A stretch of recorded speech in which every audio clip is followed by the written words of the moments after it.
L'économie française doit tout faire pour accroître la compétitivité de ses entreprises. En fait, une étude des économistes Philippe Froquerin et Pierre-Noël Giraud montre que les emplois exposés à la concurrence internationale sont minoritaires et en déclin. Entre 1999 et 2015, leur part est passée de 27,5 à 23,6 de l'emploi total. En volume, le secteur exposé a perdu environ 400 000 emplois sur la période, pendant que le secteur abrité en a créé 2,78 millions. Près d'un emploi sur deux du secteur exposé est un emploi de service. Leur progression est rapide, notamment dans les activités des sièges sociaux, le conseil de gestion, le conseil informatique, la recherche et développement, le tourisme, mais insuffisante pour compenser les destructions d'emplois du secteur manufacturier, par exemple dans l'habillement, le textile ou l'automobile. Les pertes d'emplois dans ces secteurs sont dues à plusieurs facteurs. La concurrence des pays émergents, une demande des ménages plus orientée vers les services, la sous-traitance de certaines fonctions à des entreprises de services et des gains de productivité. Celles-ci augmentent plus vite dans le secteur exposé que dans le secteur abrité. Résultat, c'est également le secteur où les salaires sont plus élevés, de 27% en moyenne, par rapport au secteur abrité. Un écart qui ne reflète pas des différences de qualification entre les deux secteurs, mais plutôt le constat que les entreprises exportatrices, plus productives, paient plus que les autres. Pour autant, l'écart de salaire entre les deux secteurs s'accroît beaucoup moins vite que l'écart de productivité.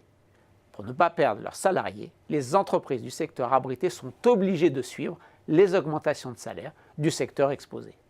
Comme leur productivité est plus faible, elles se rattrapent en augmentant les prix, ce que l'on constate effectivement. Tout cela signifie-t-il que la France n'a pas à se préoccuper de sa compétitivité en termes d'emploi? Non, bien sûr, car la dynamique respective de l'emploi dans les deux secteurs a des répercussions territoriales importantes.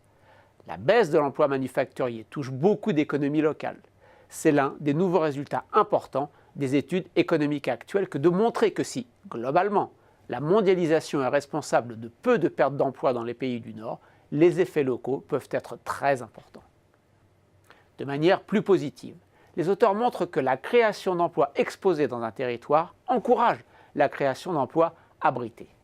Leurs calculs sur la période 2008-2016 aboutissent à l'estimation d'un multiplicateur d'emplois locaux de 0,8. 100 emplois exposés, créés, entraînent la création de 80 emplois abrités. On comprend mieux pourquoi les collectivités locales cherchent à attirer des entreprises internationales sur leur territoire. A l'inverse, quand l'économie mondiale va mal, les effets sur l'emploi local sont plus forts. Les années 90 avaient vu la montée d'un débat important sur les conséquences de la mondialisation sur l'emploi. Un débat qui s'est éteint à partir du début des années 2000, le changement technologique étant considéré comme le principal facteur structurant de la dynamique des emplois. Le retour des économistes sur le sujet est une bonne nouvelle.